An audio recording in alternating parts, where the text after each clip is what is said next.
Now, who wouldn't want to own a gold mine?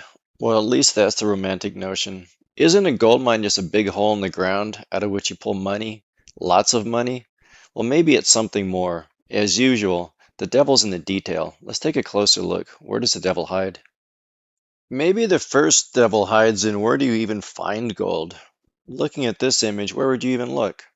Well, in today's world, you use geophysics. So a flyover like this, you could run a magnetic survey, a gravity anomaly survey, resistivity, some other type of aerial survey. That survey might narrow down where to look.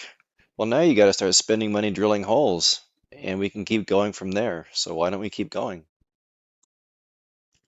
Exploration drilling is where the fun really begins. You collect core samples. You may drill thousands of vertical feet in a single hole. You may drill dozens of holes. And then you take all these fine core samples, you run them over to the lab, and you have them assayed. And then you find out, is there even gold there? Sure, you can screen the samples in the field with an XRF, but to get a real assay, it's going to require a fire analysis or a fire assay. That's what you're looking at here. And these aren't cheap. You're going to run lots of them. So let's keep running. Congratulations, the lab finds gold, and they find enough gold that you think it's economic. And you got all your permits. You've made a lot of headway, and you've gone quickly.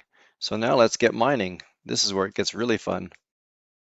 Remember, this is a business. A business is supposed to make money, and that's your goal. So you're going to run this efficiently as you can, which means only one thing. You're going to dig an open pit mine. Underground mining targets high concentration ore of limited volume. It's more expensive. So in most cases, open pit's the way to go. So you've decided you're going open pit. Now let's get busy. Let's buy some equipment. There's going to be a lot of equipment. And who's going to run all this fancy equipment? Yes, you're going to need workers, lots of workers. You're going to need mechanics to repair the equipment when it breaks.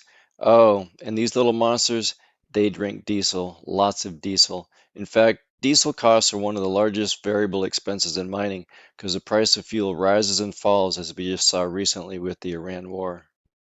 And if your mine just happens to be in the middle of nowhere, like so many mines are, you're going to have to put the workers somewhere. That's right, you're going to build yourself a small town. How do you even get to the small town? That's right, you built lots of access roads all the way out to civilization, and those aren't cheap. So as you can see, before you know it, you spent quite a bit of money. What if you didn't have all this money to start with? Where would it come from? No, this is not the kind of money I'm talking about. You'll need real money, big money, the kind you usually find in Wall Street. And how do you get that? That's right, you'll have to go public and in the process give part of your company ownership away. So don't get your hopes up. You're not going to be listing on the NYSE. You're probably going to Canada as a penny stock on the Vancouver Exchange. But any way you slice it, it's no longer your company. Now this company that you started is owned by yourself and other people. And what do they want? They want profits. What do these so-called profits look like? They look something like this excerpt from a balance sheet you're staring at. And as you can see, your little gold mining company just reported a loss of $5.2 million before taxes. So this doesn't make your shareholders very happy. In fact, maybe they want you replaced. Maybe they want the company sold. Maybe they want a merger. Maybe they want a restructuring. Maybe they want to give you gray hair. Well, you've got it coming. So maybe at the end of the day, it's not good to be a gold mining company, and it's better to be a small guy. You're in luck. Your luck begins right here, away from the corporate boardroom. Your luck begins on the river, and you're looking at all the equipment you need for that luck. Look at the low budget approach here. No big equipment, no employees, no shareholders, just some sunshine, some water, some gravel, and a lot of enthusiasm. Your new gold mining career is taken off with a bang. You got your expenses under control. With a little bit of research on the right places to go, a little bit of experience, a lot of sweat, you'll start to get the knack of this. Before you know it, you'll actually be finding gold. No, you won't make a living. You might find a few pickers, a few nuggets, even a few specimens.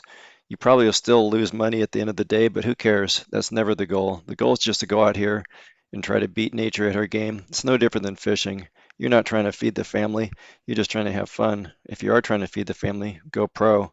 Now that's a whole nother can of worms.